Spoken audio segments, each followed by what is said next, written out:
Welcome back everyone, it's Garland here bringing you another Neverwinter video, and today we are going to be discussing the mod 10.5 Warlock build. I've decided to go a Hellbringer Fury, 100% full DPS build. I spent about 8, 9, 10 hours running Soulbinder Fury. It seems that everyone likes Soulbinder Fury, but for whatever reason I didn't seem to like it. The numbers weren't as big as I expected. If you do enjoy playing that, then by all means go for it. However, in my testing, Hellbringer Fury was doing at least 15 to 20 to almost 25% more damage than Soulbinder. The Soul Sparks just cannot compete with Pillar of Power and Killing Flames, the combos. It can't compete. So we had high hopes for Soulbinder Fury. However, Hellbringer is definitely going to be the new meta. So let's jump right in. As always, your races are going to be either Tiefling, Human, or Dragonborn. Pretty standard. If we look at our statistics, you of course want to stack your Constitution and your Charisma as high as you can get it. Let's move right along to the gear. Now the gear, we are going to be switching to the Relic gear. Once you get your Relic gear and once I get to actually vivify it, I'm actually missing my chest plate right now, but yeah, the best in slot armor is definitely going to be the Relic gear. Like I said, I am missing the chest plate, and then once you're able to vivify it, yeah, you're going to want to use it. I know the upkeep on it's going to suck. You're going to always have to feed it. However, simply put, it's going to be best in slot until something else does come out. Moving on to the weapons, it's going to be the same thing. The Twisted are now going to be outdated. You're going to want to move into your Relic weapons, of course. It's going to be a while before we can actually get them restored, but once we do get them restored, it is going to be best in slot. As far as your artifact powers, we're going to go with Hellish Rebuke on the weapon for the additional 12% DPS. And then on the offhand, we are going to go with Flames of Empowerment, which basically gives you another % when you're using Flames of Empowerment. It's just an overall DPS increase. Some people do like to still use the All-Consuming Curse for your crit severity. However, you have to remember that crit severity actually does have a cap. I believe it's 180%. It does have diminishing returns. Even when I'm all potioned out myself, I have like 210% crit severity. So I don't really use All-Consuming Curse anymore. You want to definitely move on to Flames of Empowerment for the more DPS. Your artifacts, you're going to want to use the Thane Book of the Dead. Your Orcus Shard is going to be part of the set. I'm still using the Tiamat Orb, and of course either your Cleric symbol, or of course your Will of the Elements. As I did mention, your 3-piece set is going to be your Orcus set. It's still going to be best in slot, so that's going to be your artifact, your waist, and your necklace. Now let's talk about reinforcements. Right now I do have critical strike reinforcements. Once I do move on to that new Relic gear, I'm going to be switching over to power. I want to stack as much power as I can. Crit isn't going to be an issue anymore. Mainly when you're looking at your armor, the same thing with enchantments. You need to use enchantments to fill in the statistics that you're missing. With the new Relic set, it all comes with power, crit, and defense on all 4 pieces. So I'm going to end up losing a good bit of armor penetration, as there's 1,000 armor pen on the chest plate itself. And I believe there's also, almost another 1,000 armor pen on the boots. I'm going to lose almost 2,000 armor pen. If we look at my stats real quickly, my armor pen's already at 4.6. That's going to drop down to like 2.6. So when you're using new armor, you want to make sure that you're balancing it out with enchantments. So as you can see on my one ring right here, I am double slotted crit. I was going to do the same here when I do get my other legendary. We'll talk about rings in a second. However, you need to balance your stats. You need to make sure you are getting that 60% armor pen. You know, it's about 6,000. Armor pen is about 60%. With your bonding companion, you shouldn't have any issues. However, you know, you might have to move some enchantments around. So for my rings, I'm probably going to be switching these to armor pen instead of crit, because I'm not going to be having crit issues. I'm going to be having armor pen issues at that point. Your shirt and pants, you know, whatever's 145, you're going to want to stack, you know, power in those. All your defensive ones, you're going to want to definitely still be stacking life steal. You can stack defense if you so choose. I prefer the lifesteal. Let's talk about rings very quickly. Your rings, obviously, you're going to be wanting the +5 versions. It's going to be up to you to decide. If you want to use your sudden rings here, it depends what you have on your companion. There's different ways you can run companions nowadays. I'm still choosing to run the rising on my character and sudden on my companion for right now. I'm still trying to get the +5 for the rising power. I haven't had any luck yet, unfortunately. And then, of course, I'm stacking AP gain on the necklace, 2 rings, and belt. So you want to make sure you're reinforced with action point gain, as there's really nothing else that you can really have on here. That's going to wrap it up for the gear. We're still going to be running Trans Dread for right now, instead of Transvorpal. You can still use the Transvorpal if you so please. However, your encounter powers, you're definitely going to want the 75 crit severity. You can't pass it up. The Dread is slightly better than the Vorpal. And your armor enchant at this point in time doesn't really matter. You can use whatever you guys really want. I'm still choosing to run the Transcendent Negation. But you can use the Elven, you can use the Shadowclad. It's all personal preference at this point in time. You guys have to remember that this is an endgame build / guide. So if you're just starting out and you're trying to get to this point, you know, you got to just do what you guys can do. You know, build your stats slowly until you can get there. So let's move on to the feats. There are some differences here. We are going to be taking 4 out of 5 in Energizing Curse for the AP gain. We're going to take 3 out of 3 for Weapon Mastery. Got to have that crit chance. Empowered Rituals, 3 out of 3 for the 6% more encounter damage. We're taking 5 out of 5 out of Determined Casting. 2 in Blood Pact, and 3 in Devastating Critical. Now, if you do run a human, you're going to get 3 more additional feats. I suggest you just put them right into Blood Pact, so you have this 5 out of 5. However, you can put them in Toughness if you want more HP. If you want more Lifesteal, you can put them in Soul Reaping. If you want more damage from your Lesser Curse, you can put them in Scornful Curse. But I highly recommend, if you're running a human, just toss your 3 points in the Blood Pack for more DPS. Now, moving right along to the actual build itself. As I said, this is a full DPS build. We're going to take 5 out of 5 for Critical Promise. Now, this is my personal choice here. I am taking 5 out of 5 for Gatekeepers, only for the additional DOT from Hellish Rebuke is 25% more damage. I use Hellish Rebuke a lot. I like the more DPS that it gives. Gates of Hell is useless. Don't use it, so we don't care about that.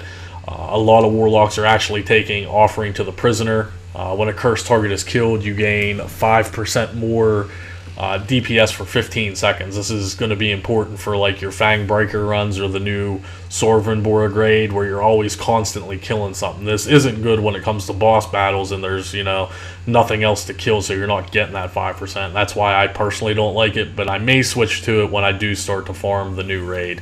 But for right now, I am choosing the DOT component for Hellish Rebuke. Moving along, we have Hell Touched. Basic, you know, whenever a mob hits you, you're going to gain 10% more damage. As you know, Fury, you're going to be in the fight all the time, so things are going to touch you. You can take Infernal Wrath, but like I said, I prefer the 10% over the 5%. Simple as that. Moving right along, Executioner's Gift. You know, at wills and encounter powers, 15% more bonus damage. You can't pass that up. You're going to take that over Killing Curse. We're also going to take 5 out of 5 of Murderous Flames. Apparently, there's still something wrong with Killing Flames, guys. Like, it's still doing a lot more damage than it's supposed to. It's not doing as much damage as like Mod 8 and Mod 9. However, it's still going to be your go-to encounter power. So yeah, 5 out of 5 for Murderous Flames over Brutal Curse. I know Brutal Curse seems like it's amazing. However, yeah, you're going to want Murderous Flames. And then, of course, 1 out of 1 for Creeping Death. Creeping Death is, amazing. It does so much damage, it's unbelievable. And then your last 15 points, you're going to go the Dark Revelry route. So you're going to take Hope Stiller, 5 out of 5. Hellish Condemnation, or what's that say? Condemnation, I guess. I don't know. I can't read. Anyway, 5 out of 5. And then, of course, 5 out of 5 for Dark Revelry. And that's if you, want to proc Revelry through your Bonded Companion to go back to you, of course. You can skip Revelry. I've tested it a little bit and put the points all 100% in Fury if you would. Like I said, you could put 5 out of 5 here. You can take 5 out of 5 here, and then 5 out of 5 for Brutal Curse too. You want to skip Killing Curse. But that's if you want to go for Fury. But it seems to be the most DPS is this current route right here. Moving on to powers, we're going to be taking Hellish Rebuke, of course, as our main at will, followed by Hand of Light. Our encounter powers are going to switch depending on the situation, but of course we are going to always have Killing Flame slotted, and as well as Fury Bolt and Pillar of Power. Now, I often do swap Bolt out for Arms of Hadar. It just depends on the situation in the dungeon, which I will go over the powers more in depth in the rotation video. The rotation video will have a link in the description, so make sure you guys watch that as well. Now for our dailies, I do run Brood of Hadar, which I use once in a while depending on the situation. However, I still do use Tyrannical, wherever it is. So I still do use Tyrannical, guys. Tyrannical was fixed. It actually just does what the tooltip does. It doesn't scale with your power any longer, so it is a flat 20% buff. However, 20% is better than nothing. So yeah, it doesn't scale with your power. It's not super OP anymore. However, I still use it. It still does, a good deal of damage. For your personals, we are using Flames of Empowerment, which is basically you want to use your at-wills 3 times and you will get a DPS increase. And it stacks 3 times, and of course we're using the artifact power to go along with it for even more DPS. Now, the last personal, I'm using All-Consuming Curse still, which just applies lesser curse to everything for more DPS. However, when I'm running dungeons, I want to get to the mobs as quickly as possible, so sometimes I will switch over to Shadow Walk, which just obviously makes you run faster. I will go, like I said, all the powers I will go over in the rotation video. Let's move on to the boons very quickly. The new Storm King's Thunder, it's garbage, but whatever. Cold Hearted, Survival Instincts, Icy Wrath, Glacial Strength, and then I am going Chill of Winter, and I will get, rank 2 and 3 eventually. Sharndar, we're going across the board for 400 power, crit, action point gain, Elven Ferocity, and then Elvish Fury. Dread Ring, we're going to go 250 power over the crit. We want to stack as much power as we can. Crit is not an issue at this point in time. So 250 power, life steal, 3% resistance ignored, enraged regrowth, and then finally Rampaging Madness, which is, amazing and has always been amazing. Moving right along to Icewind Dale, we're going to take the combat advantage, incoming healing bonus to stack with our lifesteal, 2% crit severity, 2,000 power based on how much stamina or guard you are missing, and then finally Winter's Bounty, which is a 10% AP gain when killing a foe. Underdark, we got the 400 power, 400 crit, combat advantage, stamina regain, and then finally 10% damage versus demons just overall. Tyranny of Dragons, you're going to go power, critical strike, armor pen, lifesteal, and then of course 3 out of 3 for Dragon's Fury, which is 8% more crit severity. Strongholds, if you have them, obviously you want to go power.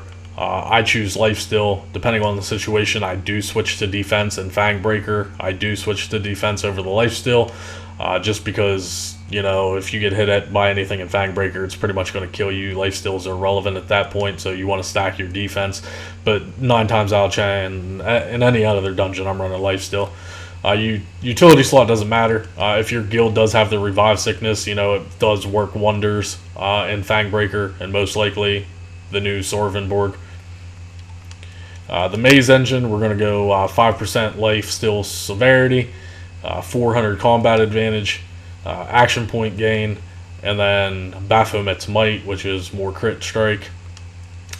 Elemental Evil, we're going to run with the 300 power, 4% life steal severity, critical strike, and then finally Gale of Retribution, which is more critical strike and a healing component. That's going to wrap it up for the boons, guys. Let's move on to the companions. The companions are pretty much the same thus far. I am still running a con artist, 3 rank, 12 bonding runestones, of course, and then this is up for debate. This is going to be all personal preference, up to you. Now, you can run Adorable Bites gear if you so choose. For, you know, you will have those stats all the time, or you can run the legendary rings from Fangbreaker or Sorvenborg. I believe they're like the Ring of Dode or something, the power crit ones with double offensive slots. I'm still choosing to run the sudden rings on my companion, guys. I just like the burst damage, and it does give me a lot more statistics. But I have been playing around with some things. I'm not sure if I will switch anything or not. Only time will tell. But for right now, I'm still, like I said, I still like the sudden rings on my companion. There are going to be some new companion gears coming out in Mod 11, so once that comes out, we'll do some more testing and see if sudden rings are still good, or, like I said, it's completely up to you. You know, you can run the Fire Archon as your legendary. A lot of people still run the Fire Archon. They like the 3 offensive slots, but at the same time, remember, you have to have that talisman. So, you know, Adorable Rites talisman is a lot of money. I don't suggest buying one for a lot of money, because there may be, you know, Mod 11 gear for your companion that, you know, might not cost as much, or might be easily attainable. Like I said, for right now, we're running sudden. So we got the Brutality +4. I'm working on getting the +5 so I can have the double offensive slots. The same thing with the Sudden Precision. I'm working on the +5 so I can have the double offensive slots. And I do have the Sudden Lifesteal +5, so I do have the double offensive slots. On your companion, you want to stack as much power as possible. So all of these will be eventually power in my slots. They will all be double offensive slots, and they will all be Radiance. But for right now, this is, you know, what I have.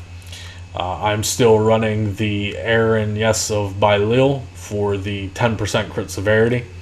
I am running the Owlbear for obvious reasons. Pillar of Power still does work with the Owlbear. It is, you know, amazing damage. You cannot pass it up.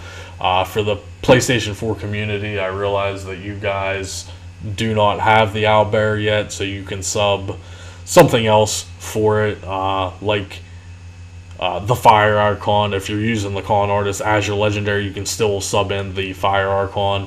Or if you're lucky enough to get one of the super rare drops now with the key changes, like the Cambius Mage or something is another 10% crit severity. The Death Slad is also now in the game. So, you know, there are other options for your companions for you PlayStation 4 users who do not have access to the Owlbear yet. But now that I think about it, you guys actually should have access to the Owlbear, because they updated the Glorious Resurgence packs. So if there's any Glorious Resurgence packs still on PlayStation 4, you can actually get the legendary Owlbear from that pack. It is legendary, of course. You're going to pay out the wazoo for it. However, you know, it is still there, I believe. If I'm not, someone correct me in the comments. Still running the Siege Master, 4% damage increase, 8% on Stronghold. And then finally, we start running the Air Archon for the 5% DPS increase. So that wraps it up for the companions. Let's move on to our mounts.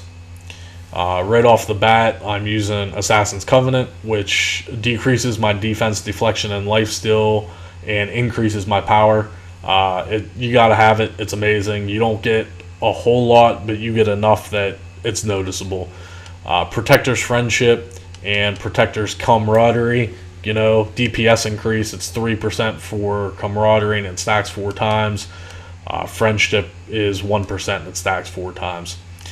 A new addition that I started using is Artificer's Preservation. It's whenever you use an artifact power, your recovery, movement, and AP gain and stamina gain are increased by 10% of your power, and you can see that I gain almost 3,500 of all those stats.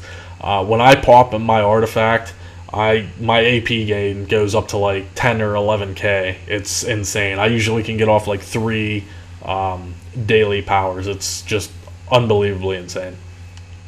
And then finally, we're going to finish off with Cavalry's Warning. Basically, I get a buff every time I use a legendary combat power, mount combat power, which is 10% basically to all my stats. Your insignias themselves, this is one of those places where you're going to have to make up for stats. So if your main statistics are still lacking armor pen, or if you're still lacking crit, you can, use these to boost those stats. If not, then I would suggest you stack power as much as you can. As you can see, I'm lacking a lot of epic insignias. They are quite expensive, and I am very, very cheap. So it's up to you. When you can get the epic versions to get the 200 power on all of these, then it's up to you. As you can see, I'm mostly stacking crit on almost all of these. These are all crit, which eventually I'm not, like I said, going to need. I'm going to have to end up switching most of these over. But I believe that's everything. I think we wrapped everything up. If there's any questions, comments, or concerns, please leave a comment below. I will be updating everything. The new build will be on MMO Minds. And like I said, the rotation video will be coming, and a link will be in the description to the rotation video as well.